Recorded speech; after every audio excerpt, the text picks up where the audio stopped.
नमस्ते सब लोग, मैं हूं टाइगर श्रॉफ और ये जो गाना है माया रे बाया 12 जुलाई को रिलीज होने वाली है। तो प्लीज़ ज़रूर देखिएगा इस गाने को, क्योंकि बहुत धमाल गाना है। मैं खुद उस पर प्रैक्टिस करता हूँ और बहुत मस्ती करते, बहुत अच्छे से रिहर्सल करते, डांस करते इस पर। तो जस्ट गो हैव फन और watch the song guys. Piece.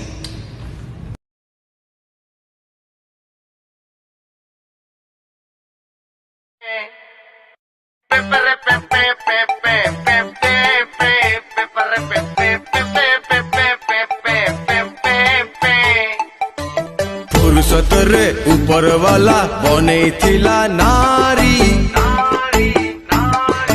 Kaku Cola Kali साबनी Kaku Cola गोरी, काकू कोला काली साबनी काकू कोला गोरी।